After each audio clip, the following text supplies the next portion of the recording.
Сәлем достар, бүгін сіздерге үй жағдайында түйе жүнді қалай әдемілеп тазалап жуып, осындай әдемі көрпе жасап алуды көрсеткім келеді.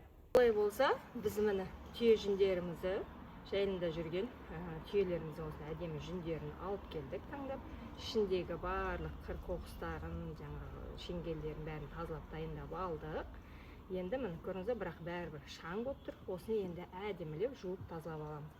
Ол үшін бізге не керек? Жүніміз керек, тазигіміз керек және ыстық су керек. Мен өзім жағдайымда ыстық суға бір тәулікке салып қоямын. Жүндерімізді алып әдемілеп осылай саламыз.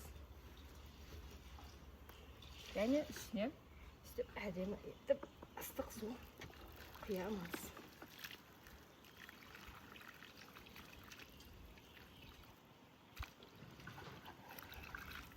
Бір тәулікте ыстық суда тұрса, ішіндегі барлық қалған қоқыстардың бәрі жібіп, еріп, әдемі болып тұрады.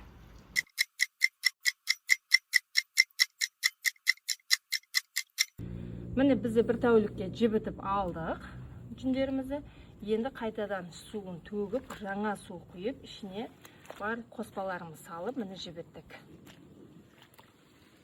Жақсылап езіп тазалап шығару үшін мынада тұрғаннан кейін, қоспамызда тұрғаннан кейін таза суға салып, жақсылап қолымызбен кір жуғанда езіп тазалап жуып аламыз. Осылай. Мына ыстық суда болғаныңды ез алмайсың. Кішкене жібітіп алғаннан кейін таза суға салып, енді осы жерде әдемілеп тұрып, езіп осылай жуып тазалап аласыздар. Сонда барлық ішіндегі кір қоқыстардың бәрі таза кететін болады. Ал қыздар, енді сіздерге керемет бір лайфхак айтқым келіп тұр. Мынандай пластмассаның ящиктеріңіз болса, тастауға асықпаңыздар. Осындай керемет дүниеге қажет болады екен. Оны мен осы жазып, жүндерін бәрін жақсылап шайып, жуып, езіп алып келіп, осы жерге жайып, күннің астында кептіру процесіне қойдым. Міне біздің жуылған жүндеріміздің бәрі кепті. Енді біз бұны арнайы аппаратта түтетін жерге алып келдік. Қараңыздар, қандай ішіндегі барлық мусорлар кетті, шеңгелдері, барлық лас дүниелердің бәрі кетті, даже шаңы да кетті деп айтсам болады. Енді осыны әдемі етіп аппаратқа салып түтіп аламыз.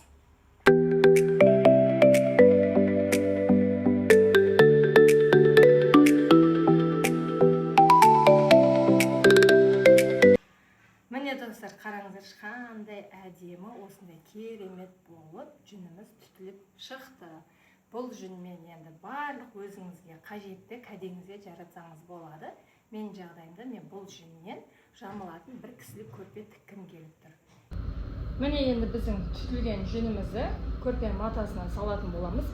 Матамыз өте жақсы, сапалы, тығыз тоқылған. Осындай мата таңдаймыз, өйткені жүннің қылшықтары шығып кетпеу үшін жасап дайындап алдым келіп, енді әдемі етіп көрпеміздің ішіндегі жүндерін салып аламыз. Бұл түйе жүн өте пайдалы, киелі малдың жүні болған. Бұл жүнді аяққа басуға болмайды. Сол себептен түйе жүннен тек жамылатын көрпелер ғана дайындаймыз.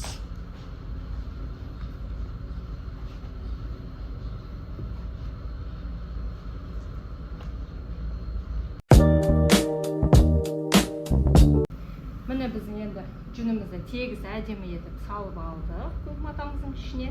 Енді матамыздың шетін машинкамен тігеміз дағыны арнайы аппаратқа тігуге жібереміз.